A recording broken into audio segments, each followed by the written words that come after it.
Good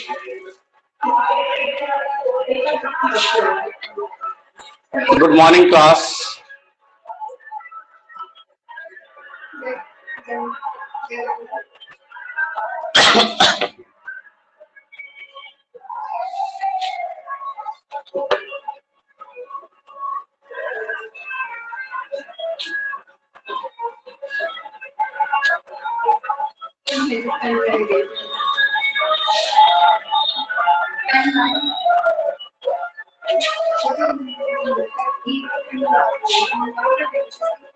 मेरी आवाज आ रही है आप लोगों को साफ? ये 100 वाला माइक अभी भी बज रहा है ना? बता दीजिएगा।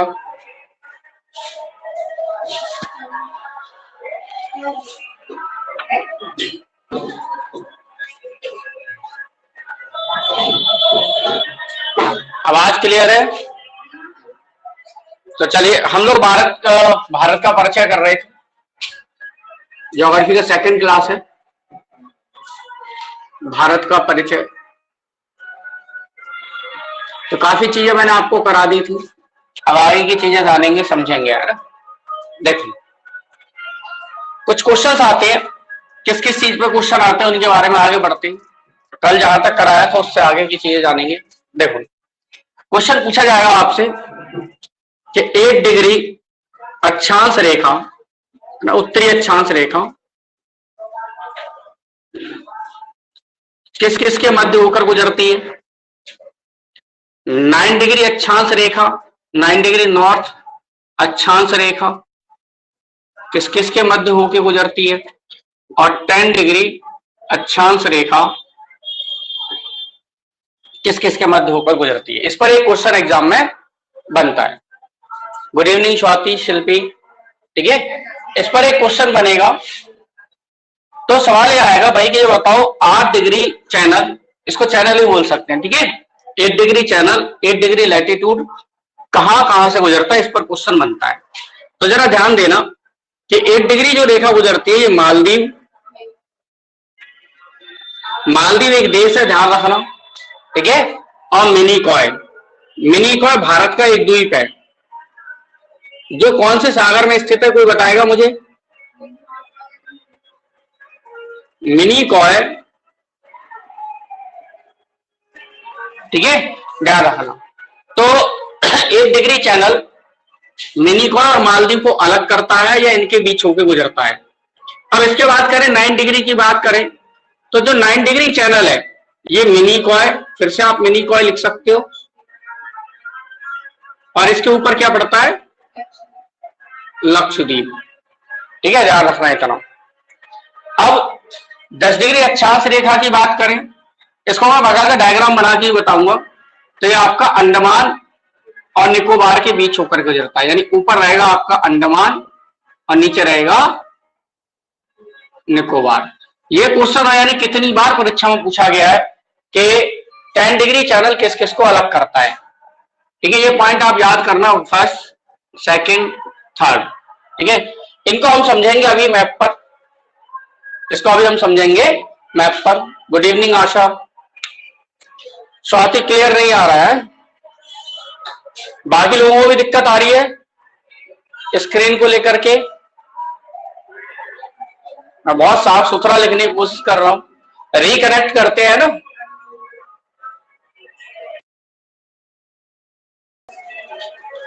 अभी आप लोग बताइएगा। गुड इवनिंग दीपक, अभी क्लियर है या नहीं, बस इतना बताओ, क्लियर आ रहा है? चलिए, अब इनको हम देख लेते हैं मैप के हिसाब से कि 8 डिग्री अक्षांश रेखा, 9 डिग्री अक्षांश रेखा और 10 डिग्री अक्षांश रेखा की लोकेशन को समझने की कोशिश करते हैं। मैं इसे हटा देता हूं, इतना आपको क्लियर है।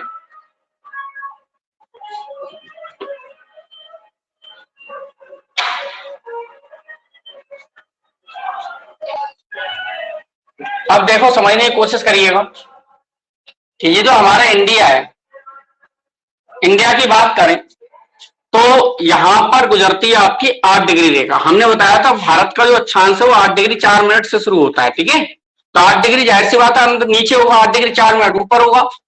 तो भारत ये जो है आपका 8 डिग्री, यहाँ पर एक देश पड़ता है, इसको बोलते हैं मालदीव। क्या बोलते हैं?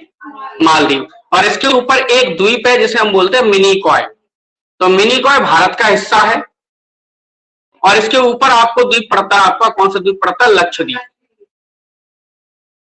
क्लियर होगी बात? तो 9 डिग्री यहां कहीं होगा, ठीक है। अब जैसे जैसे ऊपर बढ़ेंगे तो डिग्री बढ़ते चले जाएंगे, ठीक है, ध्यान रखना। जैसे जैसे ऊपर बढ़ेंगे तो डिग्री बढ़ता चला जाएगा। थोड़ा सा और ऊपर बना देते हैं मैं आपको, ऐसे कर, ठीक है। अब जाहिर सी बात है कि एक 10 डिग्री रेखा भी होगी जो कुछ ऐसे जा रही होगी, ठीक है। अब 10 डिग्री रेखा के इधर उधर क्या है? ऊपर वाला अंडमान है, नीचे वाला निकोबार है, ध्यान रखना। अब निकोबार के दो हिस्से हैं, पहला ऊपर वाला छोटा निकोबार कहलाता है, ये छोटा कहलाता है, और ये वाला बड़ा कहलाता है। अब यहां पे जो स्थित है, यहां पर स्थित है इंदिरा पॉइंट, जो भारत का अंतिम स्थल माना जाता है।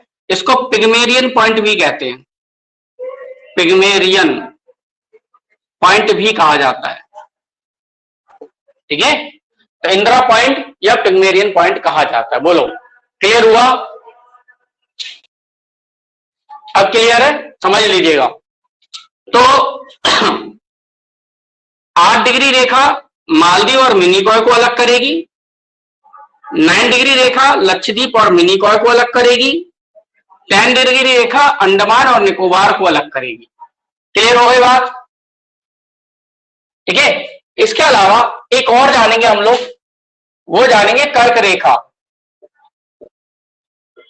कर्क रेखा जो होता है वो 23.5 डिग्री उत्तरी रेखा को हम कर्क रेखा कहते हैं, जो भारत के बीचों बीच से होकर गुजरती है। इतनी बात हम लोग जानते हैं। अब कर्क रेखा के बारे में और जान लेते हैं। तो कर्क रेखा जो होती है आपकी, ये टोटल 8 होकर गुजरती है। कितने राज्यों से होकर गुजरती है? 8 राज्यों से होकर गुजरती है। कितने राज्य? 8 राज्य। ये भी आप लिख लीजिएगा, है ना। तो कर्क रेखा 8 राज्यों से होकर गुजरती है। देखते हैं कौन कौन से राज्य। तो सबसे पहला जो राज्य है वो आपका गुजरात है, ठीक है। इसके बाद पड़ता है आपका राजस्थान, इसके बाद आपको मिलेगा एमपी यानी मध्य प्रदेश, ठीक है। इसके बाद आपको मिलेगा यहीं पर छत्तीसगढ़, फिर मिलेगा आपको झारखंड। मैं एक ऊपर एक नीचे लिख रहा हूं, केवल समझ में आ जाए आपको।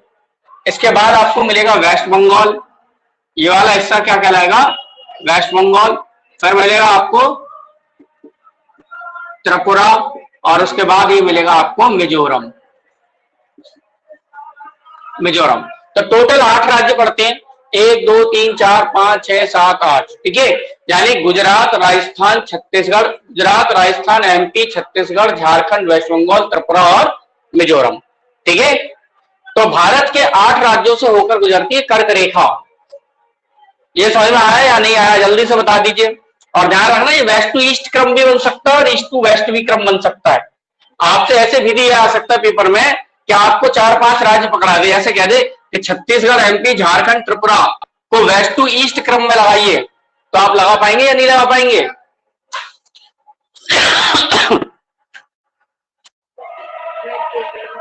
जरा बताइए, समझ में आ रहा है या नहीं आ रहा है?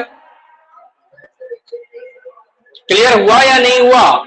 जल्दी से बता दीजिए।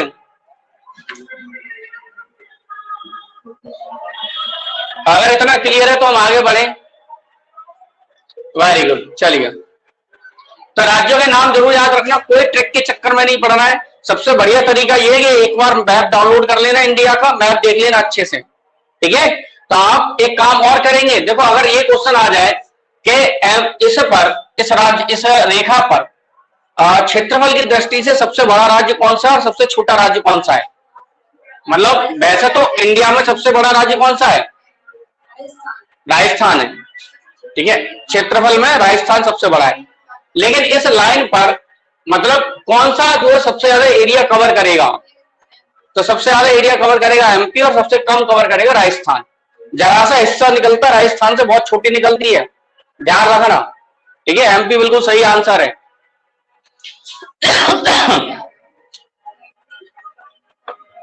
इसे मैं हटा देता हूं।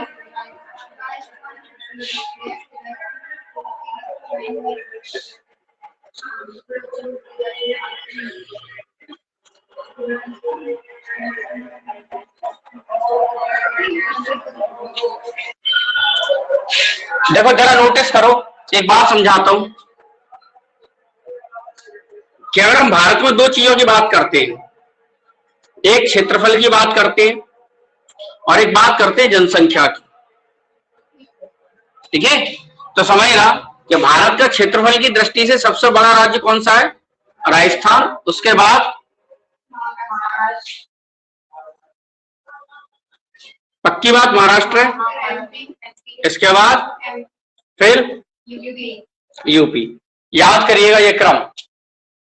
जनसंख्या के क्रम की बात करें तो यूपी, फिर महाराष्ट्र, फिर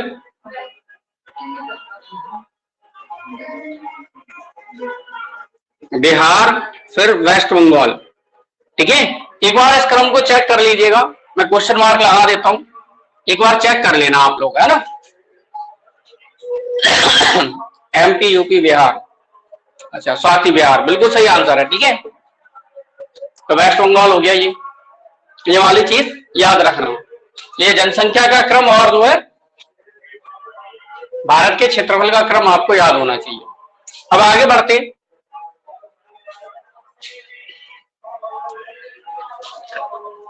अब क्वेश्चन आता है भारतीय सीमाओं पे, है ना।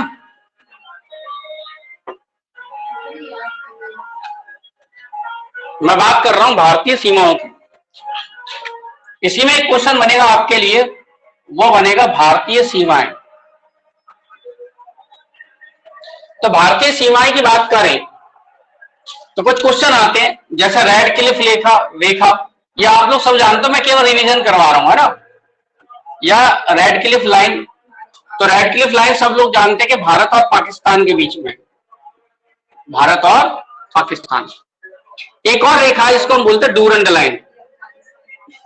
तो डूरंड रेखा जो है ये भारत और अफगानिस्तान के बीच में है, लेकिन कभी कभी परीक्षा में आपको यह पाकिस्तान मिलता है, ठीक है, ध्यान रखना, अफगानिस्तान और पाकिस्तान मिलता है। तो इसका कारण कुछ और हो सकता है, ठीक है। एक मिनट रुकिएगा जरा।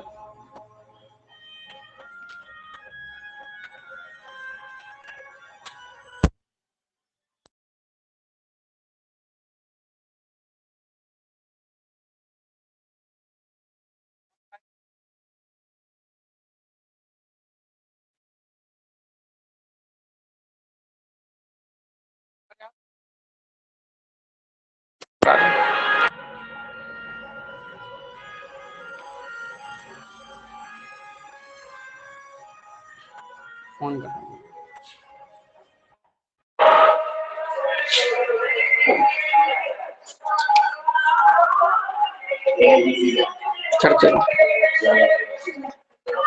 तो यहाँ पे क्या हो सकता है, रेड क्लिफ लाइन भारत और पाकिस्तान, डूरंड लाइन भारत और अफगानिस्तान लिखा आ सकता है, ठीक है। कहीं कहीं पाकिस्तान भी आ जाता है। ये दोनों लाइन समझ में आई। इसके अलावा आते हैं सर्करीक रेखा, सर्करीक रेखा।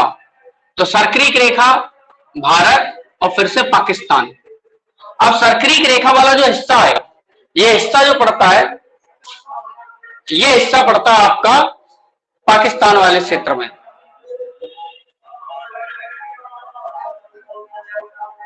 ठीक है। तो ये वाली बात आप समझिएगा। इसके बाद आगे समझते हैं, आप लोगों ने पढ़ा होगा मैकमोहन रेखा। तो मैकमोहन रेखा सब लोग जानते हैं, भारत और चीन के बीच में। एक और लाइन है, एक और लाइन है चिकन नेक। तो चिकन नेक लाइन की बात करें तो भारत और बांग्लादेश के बीच में पड़ता है ये, ठीक है।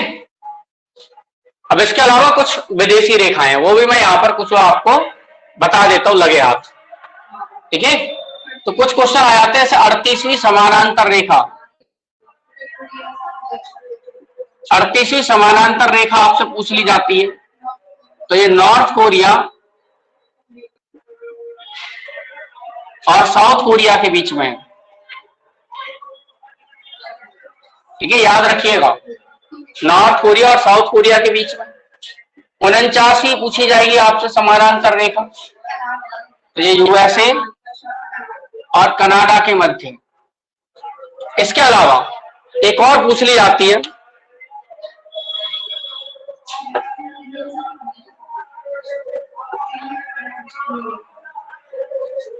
एक पूछ ली जाती है आपसे हिडनबर्ग, हिडनबर्ग रेखा, और एक पूछी जाती है आपसे, इतना याद कर लेना, जर्मनी और पोलैंड के मध्य है ये। ठीक है, जर्मनी पोलैंड के मध्य।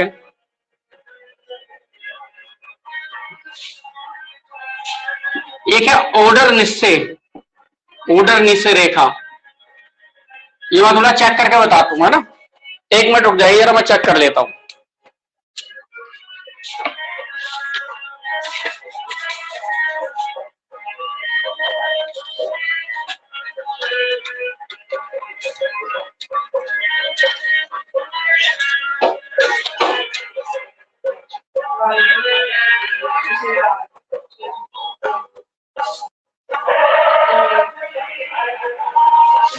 ये भी जर्मनी और पोलैंड के बीच में है, ध्यान रखना, जर्मनी और पोलैंड के बीच में। एक है मैगिनॉट, तो मैगिनॉट रेखा जो है ये आपकी पड़ती है फ्रांस और जर्मनी के बीच में, या जर्मनी और फ्रांस के बीच में, याद रखना, इतना याद कर लीजिए, मोर देन सफिशिएंट है।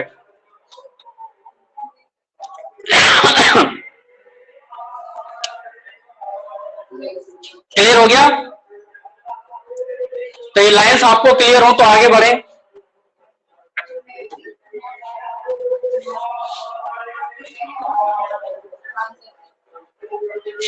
लास्ट वाला Maggi not, Maggi not Germany और फ्रांस के बीच में,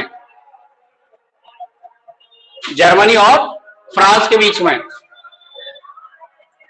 ये विदेशी सीमाएं ध्यान रखना है ना, ये मैंने एक्स्ट्रा आपको करा दी है, जिनमें ज्यादातर जो पूछी जाती है वो 38वीं और 49वीं पूछ ली जाती है एग्जाम्स में। ठीक है, ध्यान रखिएगा। जिसे मैं हटा देता हूं, अब मैं जो पढ़ाने वाला हूं ध्यान रखिएगा, ध्यान दो, बात नहीं। अब जो मैं आपको बताने वाला हूं इसको थोड़ा ध्यान से समझिएगा, इसको थोड़ा अच्छे से और ध्यान से समझिएगा, ध्यान से समझना बेहद जरूरी है। अब मैं जो बताने वाला हूं, क्योंकि वैसे आप बुक से कितना भी पढ़ लीजिए आपसे गलती होगी होगी और आपको याद नहीं होगा। अब एक तरह का मैपिंग है ये।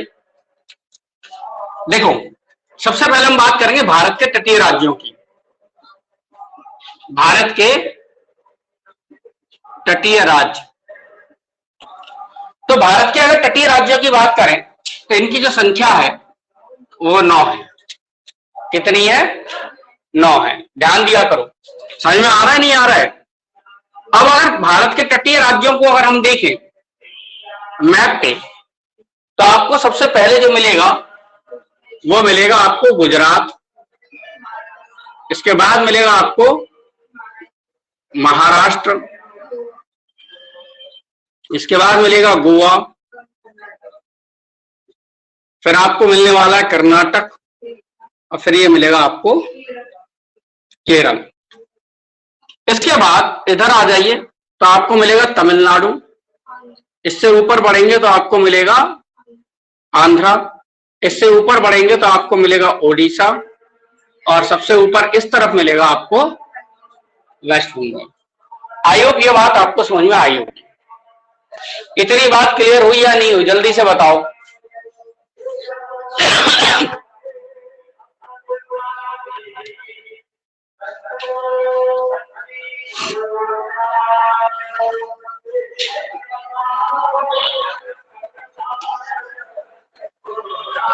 क्लियर है? जल्दी से बता दीजिए। तो भारत के तटीय राज्यों की संख्या कितनी हो गई? 9।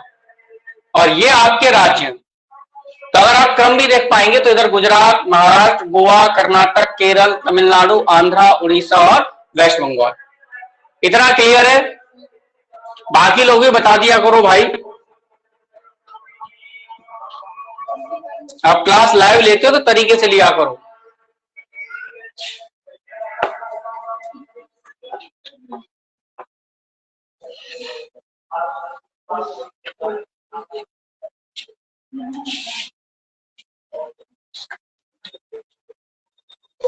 चलिए, वेरी गुड। एक काम करेंगे, मैंने अभी जो पीईटी का सिलेबस देख रहा था, तो पीईटी के सिलेबस में एक बात मुझे नजर आई। पीईटी वाला जो एग्जाम हो रहा है अभी जो है 1 महीना आपके पास, ठीक है। इसमें जो करंट अफेयर्स है वो 10 नंबर की है और एक जीके करके जीके वाला पोर्शन 10 नंबर का है, ठीक है।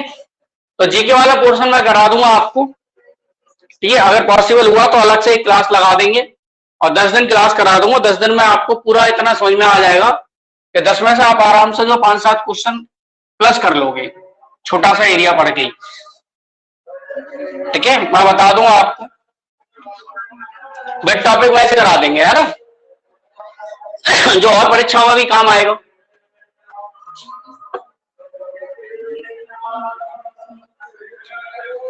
अब इसमें एक क्वेश्चन बनेगा कि सबसे लंबी तटीय रेखा वाला राज्य कौन सा भारत का?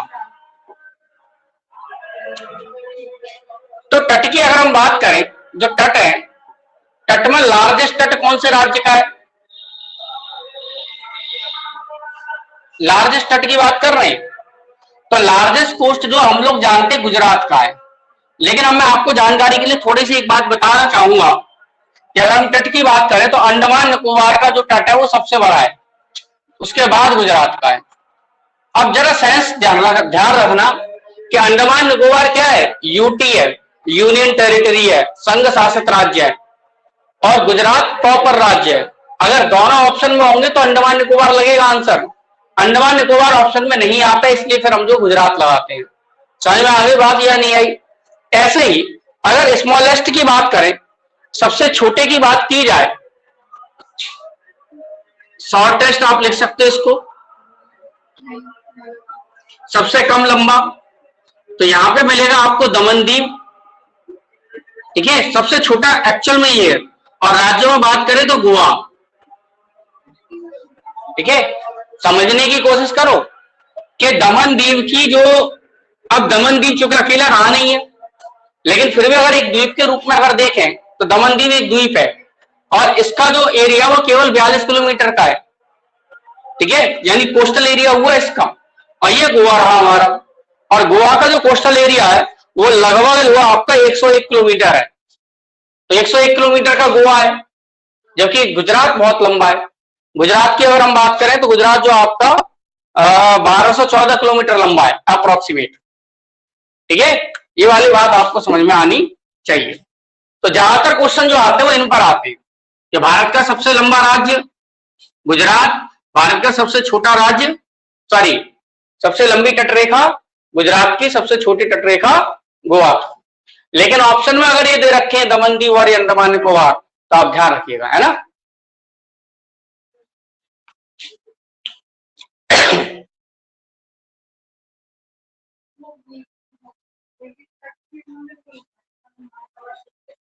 इतनी बात समझ में आ गई? हाँ, इंडिया की कोस्टल लाइन बिल्कुल 7516 किलोमीटर है, जिसमें से 1200 किलोमीटर की लाइन है वो केवल और केवल गुजरात के पास है। इसके अलावा और भी समझते हैं। भारत के तटीय राज्य मैंने बताए। अब हम बात करेंगे भारत के तटों की। भारत के तट, तो भारत के तटों की अगर मैं चर्चा करना चाहूं तो समझना, मैप के माध्यम से समझेंगे हम लोग।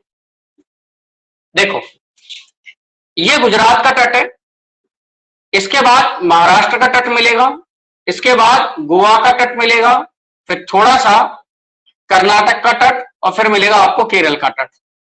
तो अब जरा ध्यान देना, जो महाराष्ट्र का तट है, सॉरी इसका गुजरात का, इसे हम बोलते हैं काठियावाड़ तट। क्या बोलते हैं?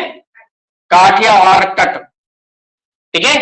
अब ये जो महाराष्ट्र से गोवा तक का जो तट है बेसिकली, तो इसको हम बोलते हैं आपका गोवा तक की बात करेंगे हम लोग इसे। महाराष्ट्र से गोवा तक के तट की पूरे की बात हो रही है, ध्यान रखना है ना, महाराष्ट्र और गोवा, जिसमें इसमें तो कौन आ रहा था, केवल गुजरात आ रहा था, लेकिन यहां कौन कौन आएगा, यहां महाराष्ट्र भी आएगा और गोवा भी आएगा। तो इन दोनों के तट को अगर मैं मिला दूं तो ये वाला जो तट कहलाता है ये कहलाता है कोंकण तट। कौन सा तट कहलाएगा, कोंकण तट। अब मिलेगा आपको कर्नाटक वाला तट, कर्नाटक का तट। तो कर्नाटक वाला जो तट है ये कहलाएगा आपका कन्नड़ तट, ठीक है, कन्नड़ तट। अब बचा आपका केरल, तो ध्यान रखना केरल के तट को जो कहते हैं वो कहते हैं मालाबार तट, मालाबार तट कहा जाता है। ये आपको अच्छे समझ में आना चाहिए, है ना। इसके बाद अगर हम आगे बढ़े तो यहां से और यहां तक का एक तट मिलेगा जो तमिलनाडु का तट है बेसिकली। ये वाला तट कहां का है, तमिलनाडु का। तो इस तट को हम बोलेंगे, या मैं आपको बता दूं कि ये आंध्रा तक की बात कर लेते हैं हम लोग, है ना। तो तमिलनाडु और प्लस थोड़ा सा आंध्रा, प्लस कौन सा, थोड़ा सा आंध्रा भी इसमें शामिल रहेगा। तो इन दोनों तटों को मिलाकर के बोलते हैं कोरोमंडल तट, कोरोमंडल तट कहा जाता है। और इससे ऊपर आंध्रा से लेकर के, आंध्रा फिर आपका जो है इसमें पूरा आंध्रा से लेकर वेस्ट बंगाल तक, यानी इसमें आंध्रा भी शामिल होगा, इसमें उड़ीसा भी शामिल होगा और इसमें वेस्ट बंगाल भी शामिल होगा। ये पूरा तट मिलाकर के कहलाता है उत्तरी सरकार तट, उत्तरी सरकार तट। इसको इंग्लिश में भी उत्तरी सरकार ही बोला जाता है, ठीक है, उत्तरी सरकार तट ही बोलते हैं। उत्तरी को आप नॉर्थ बोल सकते हो, लेकिन सरकार को यहां सरकारी बोला जाता है, तो नॉर्थ सरकार तट है। तो भारत में जो तट है वो काठियावाड़ तट, कोंकण तट, कन्नड़ तट, मालाबार तट, कोरोमंडल तट और उत्तरी सरकार तट है, ठीक है। अब देखो आनंद की बात यह है कि यहां पर जो सबसे बड़ा तट है वो काठियावाड़ तट ही है। लार्जेस्ट कोस्ट कौन सा है, काठियावाड़, लेकिन सबसे छोटा स्मॉलेस्ट, स्मॉलेस्ट कोस्ट कौन सा है, कन्नड़ है, ध्यान रखना, ठीक है। ये वाली बात आप समझ लेना। कोंकण नहीं है, गोवा, क्योंकि कोंकण में आपका महाराष्ट्र और गोवा दोनों शामिल होता है इस कारण से, ठीक है, ध्यान रखिएगा।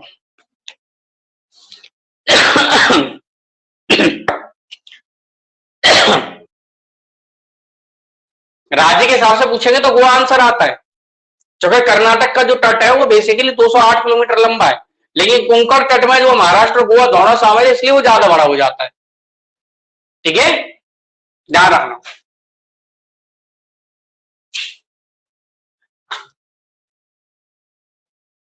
स्वाति ध्यान दो, ये भारत के तट है। सबसे पहले काठियावाड़ तट पड़ता है, इसमें गुजरात का तट शामिल है। बाद में कोंकण तट जिसमें गोवा और महाराष्ट्र का तट शामिल है। उसके बाद कन्नड़ तट जिसको कर्नाटक के तट को कन्नड़ तट कहा जाता है। केरल के तट को मालाबार तट कहते हैं। तमिलनाडु और आंध्रा के तट को हम कोरोमंडल तट कहते हैं, जबकि आंध्रा, उड़ीसा और वेस्ट बंगाल के तट को मिलाकर के हम उत्तरी सरकार तट कहते हैं। ये भारत के तट हैं। इनमें सबसे बड़ा तट कौन सा है, काठियावाड़ तट, और सबसे छोटा कौन सा है, कन्नड़ तट। बस इतनी बात हमने आपको समझाई है। कन्नड़ तट है, तब मैंने कन्नड़ नहीं पढ़ाया था।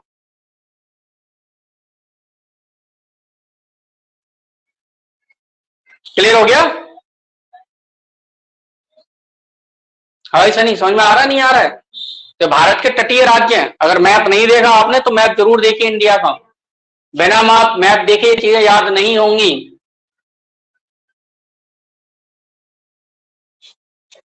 इस पर क्वेश्चन आ जाते हैं कि भारत का जो सबसे लंबा तट किस राज्य का है, या भारत का सबसे लंबा तट कौन सा है। इस तरह के क्वेश्चन जब आएंगे तो आप ये कर पाएंगे, ठीक है, ध्यान रखना। एक बार इनको मैप पर देखना बहुत जरूरी होता है। अगर आप मैप नहीं देख पा रहे, मैप देखना चाहिए, चाहे मैं कितना भी आपको अच्छे से करा दूं, चाहे यहाँ खड़े होके अगर हमारे पास डिजिटल बोर्ड हो और तब भी अगर हम मैप करा दें तो भी आप जब तक खुद से मैप नहीं करेंगे आपको याद नहीं होगा। ये बिल्कुल ऐसे ही है कि आजकल यूट्यूब के समय में बहुत से विद्यार्थी जो तैयारी करते हैं वो यूट्यूब देखते रहते हैं 24 घंटे, कि यूट्यूब पे पता चला टीचर आ रहा है क्वेश्चन की प्रैक्टिस करा रहा है। भाई क्वेश्चन की प्रैक्टिस अगर वो करा रहा है तो तुम्हारी प्रैक्टिस नहीं हो रही है, वो तुम्हें इल्यूजन है। वो इतने सारे क्वेश्चन कराएगा, हजारों क्वेश्चन, क्या आपको बहुत मुश्किल उसमें से आउटपुट निकाल पाओगे तो 1 या 2% भी नहीं निकलेगा। समझ में आई बात नहीं है? जैसा होता है ना, बहुत से टीचर्स जो है क्या कराते हैं, क्वेश्चन की प्रैक्टिस बहुत कराते हैं, और ज्यादातर स्टूडेंट क्या करते हैं, सामने रख के मोबाइल देखते रहते हैं, और सामने मोबाइल रख के देखते रहते हैं तो उसमें ध्यान जो है बहुत ज्यादा भटकता है, और आपको क्वेश्चन की तह तक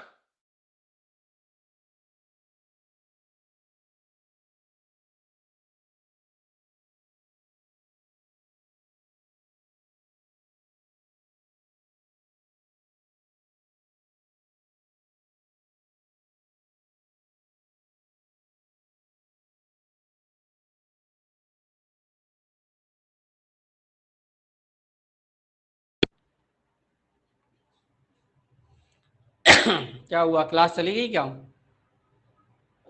चेक करना,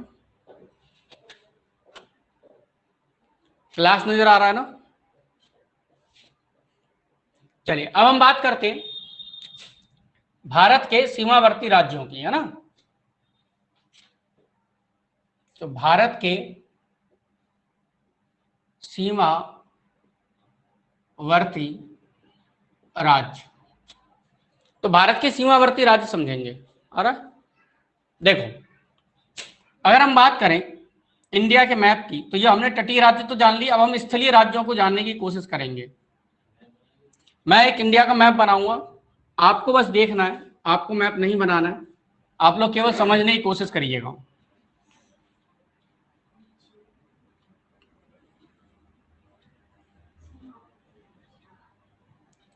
केवल आपको समझने की कोशिश करनी है। यह हमारा इंडिया, और इंडिया का ये वो इलाका है जो समुद्र के साथ सीमा नहीं बनाता है, ठीक है, जो समुद्र के साथ सीमा नहीं बनाता, बस थोड़ा सा हिस्सा बनाता है, तो गुजरात वाला हिस्सा बनता है और बाकी नहीं बनता है। तो अगर आप नोटिस कर पा रहे होंगे तो इस तरफ पाकिस्तान मिलेगा आपको, यहाँ छोटी सी जगह में अफगानिस्तान मिलेगा आपको, फिर यहाँ पूरी इधर जो है यहाँ पर चाइना मिलेगा, और इसके बाद जो आपको मिलेगा यहाँ पर नेपाल मिलेगा, यहाँ आपको भूटान मिलेगा, यहाँ आपको जो मिलेगा इधर म्यांमार मिलेगा, ठीक है, यहाँ आपको मिलेगा बांग्लादेश, बांग्लादेश मिलेगा।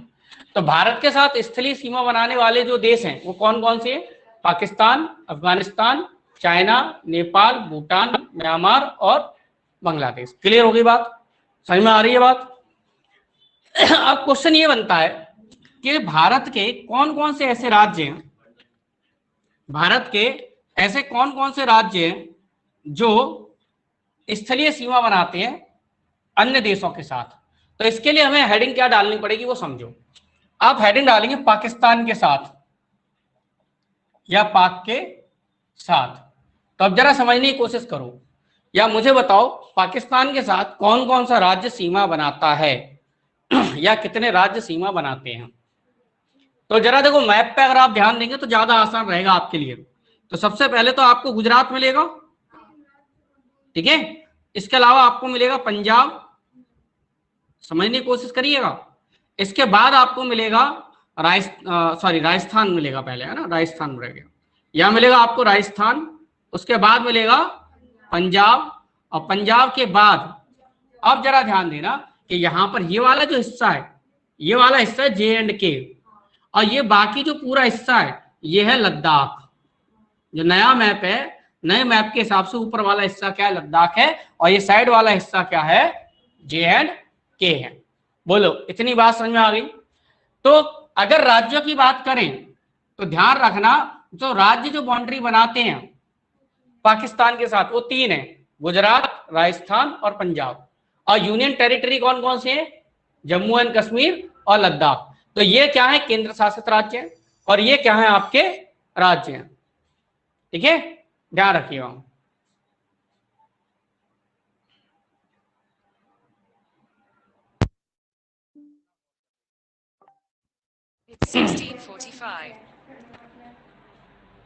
जम्मू एंड कश्मीर, अब इसको सही कर लो, लद्दाख भी है, ठीक है, ध्यान रखना। तो ये वाली बात आपको समझ में आई होगी। तो क्वेश्चन हम कैसे आएगा कि निम्न में से कौन पाकिस्तान के साथ बाउंड्री बनाता है या नहीं बनाता है, तो आप आसानी से बता सकते हैं कि गुजरात बनाएगा सर। गुजरात के बाद कौन बनाएगा? राजस्थान बनाएगा। राजस्थान के बाद कौन बनाएगा? पंजाब बनाएगा। पंजाब के बाद J&K और फिर आपका लद्दाख। क्लियर हो गई बात? इतना क्लियर है? आगे बढ़ें, आगे कराया जाए। Very good. चलिए, तो अब हम बात करेंगे चाइना के साथ। देखो, अफगानिस्तान के साथ बात नहीं करेंगे क्योंकि एक ही लगता है लद्दाख। आप चाहो तो लिख लेना, अफगानिस्तान के साथ भारत का कौन सा राज्य बाउंड्री बनाता है? केवल लद्दाख। ठीक है, ध्यान रखना। क्लियर हो गया? अब आगे समझते हैं चाइना के साथ। तो चाइना ऐसे करके फैला हुआ है, बीच में बस ये निकाल दो एक, नेपाल और भूटान। तो यह समझने की कोशिश करना, मैं केवल बोलूंगा, आपको वीडियो देखते समय बाद में नोट्स बनाते समय आप लिख लीजिएगा। बस इतना लिखना, जैसे चीन के साथ। अब चीन के साथ कौन कौन बाउंड्री बनाएगा? तो हमें दिखाई दे रहा है कि भैया लद्दाख बनाएगा। मैं लिख के बता देता हूं आपको, है ना, थोड़ा आसानी रहेगी। अब लद्दाख के बाद यहां पर जो एक देश मिलता है, इसका नाम, सॉरी, एक राज्य मिलता है, इसका नाम है हिमाचल प्रदेश। कौन सा मिलेगा हमें? हिमाचल प्रदेश। और इसके बाद उत्तराखंड भी बनाता है। इसके अलावा एक छोटा सा यहाँ पे उत्तराखंड यानी यूके, ये भी बाउंड्री बनाता है। अब इसके बाद यहां जो राज्य एक छोटा सा, इस राज्य का नाम है सिक्किम। तो सिक्किम भी बाउंड्री बनाता है इसके साथ। और फिर इसके बाद जो हमें मिलता है उसका नाम है अरुणाचल। ये कौन सा राज्य है? अरुणाचल। तो अरुणाचल भी क्या बनाता है? चाइना के साथ बाउंड्री बनाता है। तो चाइना के साथ कौन कौन बना रहा है जरा देखो, लद्दाख, हिमाचल प्रदेश, उत्तराखंड, सिक्किम और आपका अरुणाचल। तो टोटल कितने राज्य हो गए? 1 2 3 4 5। तो टोटल 5 है। और अगर केवल राज्य देखें तो 4 है, क्योंकि 5वां जो लद्दाख है वो क्या है? केंद्र शासित राज्य। क्लियर हो गया? बताएं जरा, चाइना के साथ समझ में आ गया? बाउंड्री समझ में आनी चाहिए। ये चाइना के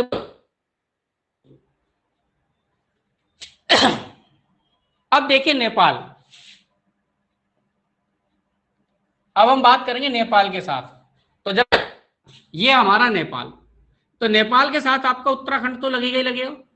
उत्तराखंड के अलावा आपको बाउंड्री बनाता है यूपी। कौन बनाएगा? यूपी। साथ ही बनाएगा बिहार। मैं इधर लिख देता हूं अंदर की तरफ, बिहार बाउंड्री बनाएगा। और फिर आपका जो लगता है, यहां पे ध्यान रखना, ये यहां पे जो है कुछ इस तरह से है, इस तरह से एक राज्य फैला हुआ भारत का। तो यहाँ पे ये वाला जो राज्य है, इस वाले राज्य का नाम है वेस्ट बंगाल। तो ये वाला राज्य कौन सा है? वेस्ट बंगाल। और फिर आपका सिक्किम। ठीक है, तो उत्तराखंड, उत्तर प्रदेश, बिहार, वेस्ट बंगाल और सिक्किम बाउंड्री बनाते हैं नेपाल के साथ। तो नेपाल के साथ जो बाउंड्री बना रहे हैं वो समझ लो क्या क्या बना रहे हैं। उत्तराखंड बना रहा है, यूपी बना रहा है, बिहार बाउंड्री बनाता है, वेस्ट बंगाल बाउंड्री बनाता है और सिक्किम बाउंड्री बनाता है। यानी टोटल 5 राज्य जो बाउंड्री बनाते हैं किसके साथ? नेपाल के साथ। इतनी बात आपको समझ में आनी चाहिए। तो ये बताओ, नेपाल समझ में आ गया? नेपाल के साथ कौन कौन बाउंड्री बना रहा है? 1-2 बार आप अच्छे से क्लास को देख लेंगे, इसको रिपीट करके ये वाला सेक्शन, तो आपका माइंड जाएगा। अब जरा सोच के देखो, ये अभी आसान लग रहा होगा, लेकिन परीक्षा में आ जाए कि भैया बताओ भूटान के साथ बाउंड्री कौन नहीं बनाता है या कौन कौन बनाता है। तो अगर आपने मैप नहीं देखा है तो आप वहां पर क्या करेंगे? खिसियानी बिल्ली की तरह खम्बा नोचते रहेंगे, बस सर के बाल पकड़ेंगे, भाई कौन सा है, किधर है, क्या है। ठीक है, इसलिए मैप देखना बहुत ज्यादा जरूरी है। तो इंडिया के मैप अच्छे से देखें। नेपाल वाले क्लियर है या नहीं है जल्दी से बताएं, फिर मैं आगे बढ़ूं भूटान की तरफ। जल्दी बताइए। ऊपर वाले में हटा देता हूं जिससे मैं ऊपर लिख सकूं।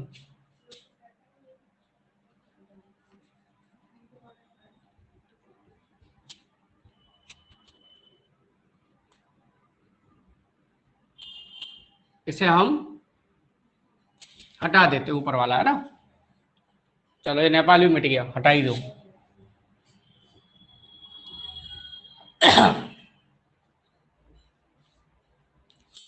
वेरी गुड, क्लियर है। तो आगे बढ़ते, अब हम बात करेंगे भूटान की। तो देखो जरा, नोटिस करो आप लोग।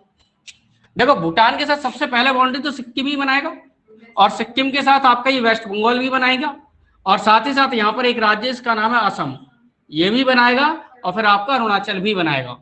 तो वेस्ट बंगाल, सिक्किम, असम और अरुणाचल प्रदेश ये बाउंड्री बनाते हैं। तो कौन कौन बनाएगा भाई? सिक्किम, वेस्ट बंगाल, असम और अरुणाचल। अरुणाचल बाउंड्री बनाएंगे, ठीक है, याद रखिएगा। तो ये राज्य जो बाउंड्री बनाते हैं। तो भूटान आपका क्लियर है। इसके बाद हम बात करते हैं म्यांमार की। म्यांमार की बात करते हैं। तो म्यांमार में सबसे ऊपर क्या है? ये म्यांमार है। तो अरुणाचल, इसके बाद नागालैंड, इसके बाद आपको जो मिलेगा मणिपुर, और सबसे नीचे वाला हिस्सा मिजोरम मिलता है। हमें कौन सा मिलता है? मिजोरम मिलता है। तो ये ऊपर से नीचे, कभी कभी उत्तर से दक्षिण भी क्रम लगाने के लिए पूछ लिया जाता है कि उत्तर से दक्षिण में क्रम लगाइए। तो सबसे पहले मिलेगा आपको अरुणाचल, उसके बाद नागालैंड, इसके बाद मणिपुर, और सबसे लास्ट में आपका मिजोरम मिलता है। ठीक है, चलिए इतना क्लियर है? हाँ कर दिया करो बस, हम इंप्रेशन ही दिखा दिया करो कि हाँ भाई ये क्लियर हो गया। अब इसके बाद बात करेंगे बांग्लादेश की। अब बांग्लादेश के साथ अगर आप नोटिस करें तो जरा ध्यान देना। देखो वेस्ट, तो वेस्ट बंगाल तो बनाएगा ही बनाएगा, इसके साथ यहाँ असम भी बनाएगा। असम के बाद यहां मिलता है मेघालय, यहां मिलता है मेघालय, और ये तिकोना से जो निकला हुआ ये है त्रिपुरा। ठीक है, ये त्रिपुरा, और नीचे ये मिजोरम। तो मिजोरम, त्रिपुरा, मेघालय, असम और वेस्ट बंगाल, ये जो राज्य है, ये 5 राज्य बाउंड्री बना रहे हैं किसके साथ? बांग्लादेश के साथ। ठीक है, चलिए तो लिख लेते हैं वेस्ट बंगाल, उसके बाद बात करेंगे असम, उसके बाद मेघालय, त्रिपुरा और आपका मिजोरम।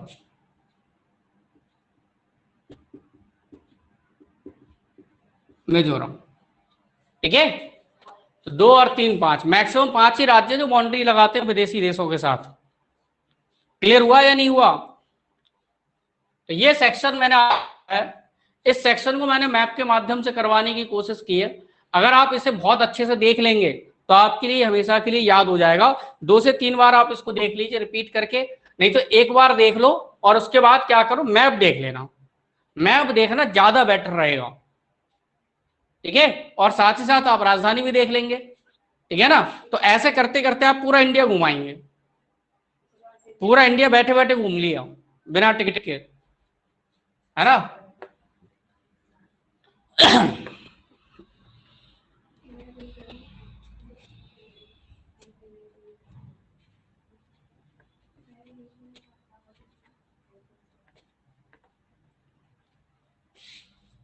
ये मैं हटा देता हूं और अच्छे से लर्न कर लीजिएगा। क्वेश्चन इसके ऊपर अभी और भी बाकी है। जैसा आपसे क्वेश्चन बनाएगा कि भारत का कौन सा ऐसा राज्य है जो 3 देश बाउंड्री बनाता है? भारत का ऐसा कौन सा राज्य है जो 3 देशों के साथ बाउंड्री बनाता है? ठीक है, तो भारत के कुछ राज्य हैं, ले लेते हैं। नंबर 1 सिक्किम ले लेते हैं। तो सिक्किम आपने नोटिस किया होगा कि ये एक तरफ नेपाल के साथ जुड़ा हुआ था, दूसरी तरफ चीन से जुड़ा हुआ था, और तीसरी तरफ भूटान से जुड़ा हुआ था। ठीक है, तो 3 राज्यों के साथ ये बाउंड्री बना रहा था, ठीक है, रखना। इसके बाद अगर हम चर्चा करें सिक्किम के बाद,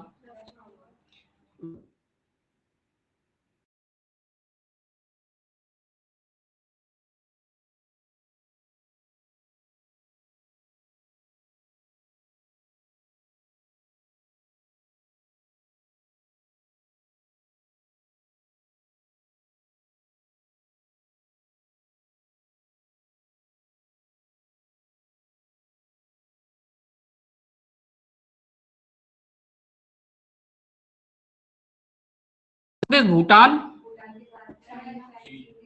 चीन के साथ और म्यांमार के साथ। इसके अलावा कोई और है ऐसा राज्य जो 3 देशों के साथ बाउंड्री बनाता हो? लद्दाख किसके साथ बनाता है? अगर आप देखोगे तो लद्दाख भी हो सकता है एक तरह से, अगर आप देखें तो, क्योंकि हम क्या ले सकते हैं इसमें? अफगानिस्तान, चीन और पाकिस्तान के साथ बाउंड्री बनाता है। ठीक है, समझ में आई बात? नहीं आई? लेकिन ये यूटी है, ध्यान रखना। तो यूटी पूछ लिया जाए तो आप बता देंगे। क्लियर हो गया? संघ शासित राज्य।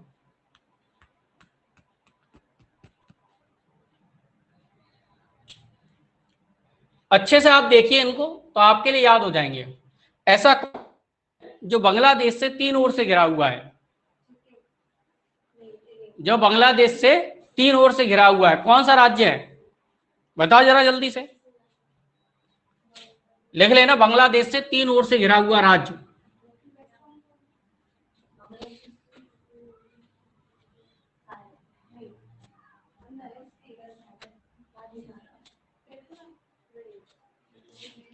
त्रिपुरा। त्रिपुरा सही आंसर है। तो त्रिपुरा जो है बांग्लादेश को 3 ओर से कवर करता है। सॉरी, बांग्लादेश त्रिपुरा को 3 ओर से कवर करता है। ठीक है, बिल्कुल सही आंसर है दीपक। अब जरा एक बात समझो, एक क्वेश्चन आता है कि भारत के साथ सबसे लंबी बाउंड्री कौन बनाता है? तो बाउंड्री का एक क्रम है। ये ट्रिक आपने बुक्स में भी पढ़ी होगी। एक ट्रिक है, एक ट्रिक है। ट्रिक क्या है वो समझो कि मेरा बचपन का सपना MBA था। तो इसका मतलब यह है कि भारत की सबसे लंबी जो बाउंड्री है वो बांग्लादेश के साथ है। ठीक है, और उसके बाद चीन, उसके बाद पाकिस्तान, नापाक हरकतें करता रहता है, फिर इसके बाद नेपाल, इसके बाद आपका आएगा म्यांमार, भूटान और अफगानिस्तान। ठीक है, तो मेरे बचपन का सपना MBA था। इसका मतलब ये है कि भारत की जो सबसे लंबी बाउंड्री है वो बांग्लादेश के साथ है, उसके बाद ये क्रम है। ठीक है, तो सबसे छोटी बाउंड्री किसके साथ है? अफगानिस्तान के साथ। याद हो जाएगा? चलिए अब मुझे ये बताएंगे आप लोग कि भारत के सीमावर्ती राज्यों की कुल संख्या कितनी है? सीमावर्ती राज्यों की संख्या कुल कितनी है? और क्या?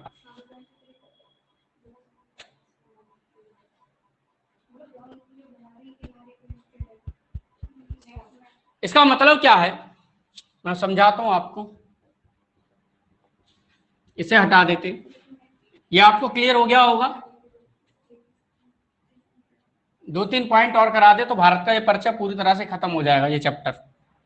देखो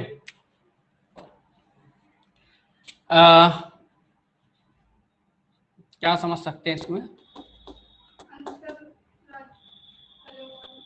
भारत के पहले अंतर्वर्ती राज्य समझ लो। अंतर्वर्ती राज्य का अर्थ कि जो भारत की ना स्थलीय सीमा बनाते हैं और ना ही वो जल सीमा बनाते हैं। तो आपने जाना था, अगर मैं इंडिया की बात करूं,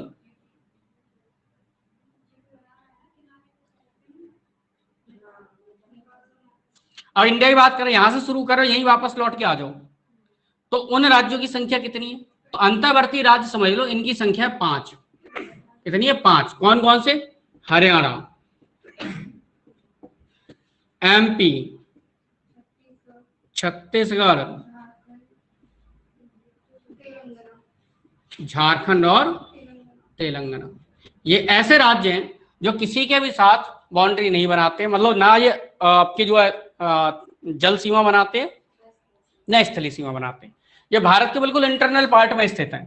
जैसे हरियाणा हो गया, MP हो गया, छत्तीसगढ़ हो गया, झारखंड हो गया, तेलंगाना हो गया, इस तरह के राज्य। क्लियर हो गई बात?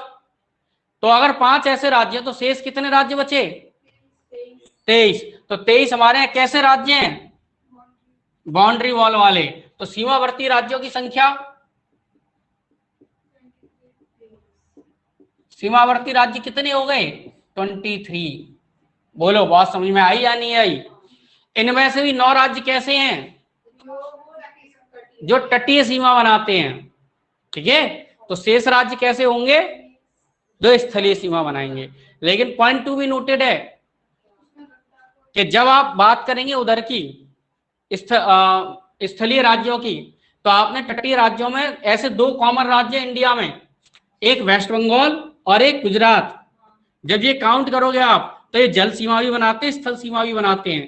तो इधर भी गिन जाएगा, ये इधर भी गिन जाएगा। तो माइनस करना पड़ेगा एक तरफ। समझ में आई बात नहीं आई? ध्यान रखना। तो ये क्लियर हो गया आपको? चलिए एक क्वेश्चन और देता हूं, उसके बाद खत्म करेंगे। इतना समझ में आया या नहीं आया? क्लियर है? चलिए वेरी गुड।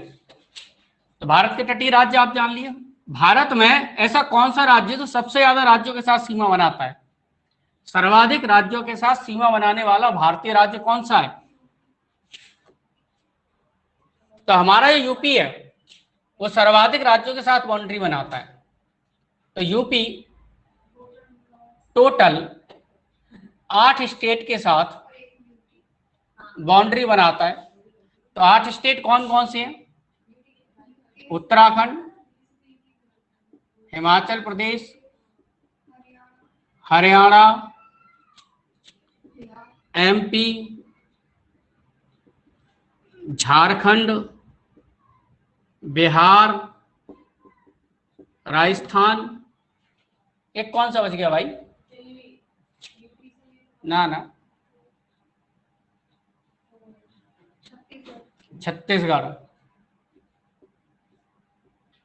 छत्तीसगढ़। तो 8 राज्य हैं, प्लस एक और जोड़ लें हम लोग, दिल्ली। लेकिन दिल्ली कैसा है? यूटी है। ठीक है, तो ध्यान रखना 8 राज्य और एक केंद्र शासित राज्य के साथ बाउंड्री बनाता है उत्तर प्रदेश। तो टोटल कितने हो गए? 9। बोलो। लेकिन ध्यान रखना जब क्वेश्चन आता है ना, तो क्वेश्चन कैसे आता है वो समझो जरा। क्वेश्चन आता है कि उत्तर प्रदेश कितने राज्य ऑब्लिक केंद्र शासित राज्यों के साथ बाउंड्री बनाता है, तो आंसर 9 आएगा। और केवल राज्य पूछेगा तो आंसर 8 आएगा। ये पॉइंट आप याद रखना। तो ये बताओ आज का क्लास समझ में आया या नहीं आया? आज और कल के क्लास कंप्लीट है। इंडिया का मैंने आपको इतना जो है परिचय करा दिया है कि इससे जो है आपका क्वेश्चन बाहर नहीं जाएगा। ठीक है, ये वाला पोर्शन सफिशिएंट है अपने आप में। एक क्वेश्चन आता है कि भारत का जो सबसे ज्यादा बड़ा जो जनसंख्या वाइज राज्य है वो यूपी है। सबसे छोटा कौन सा राज्य है जनसंख्या के हिसाब से?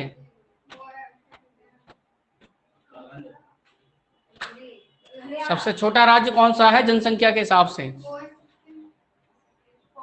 बहुत समय लेते हैं आप लोग। सिक्किम है। ठीक है, तो मिनिमम जो जनसंख्या वो सिक्किम में है और मैक्सिमम जनसंख्या कहाँ है?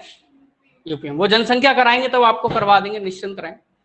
तो आज का क्लास क्लियर है आपको सबको? बता दीजिए जल्दी से, हाँ ना कुछ तो करा करो, या इंटरेस्ट नहीं आ रहा है क्लास पढ़ने में? चलिए समझ में आ रहा है। ठीक है, तो फिर आज इतना ही, बाकी बातें करेंगे कल। ठीक है, तो that's all for the day. Thank you for watching. Bye bye everyone. और भाई लोगों आप लोग अपनी अपनी फीस जरूर करवाएं, कई लोगों की फीस जमा नहीं है। ठीक है, ज्योग्राफी का एक पोर्शन खत्म हो चुका है, मुझे मजबूरन फिर क्लास में से लोगों को हटाना पड़ेगा। मैं 1 महीने मैंने बहुत टाल दिया हूँ। ठीक है ना, मजबूरी है भाई, या तो क्लास बंद कर दूं मैं, ज्यादा बेटर ये। चलिए that's all for the day.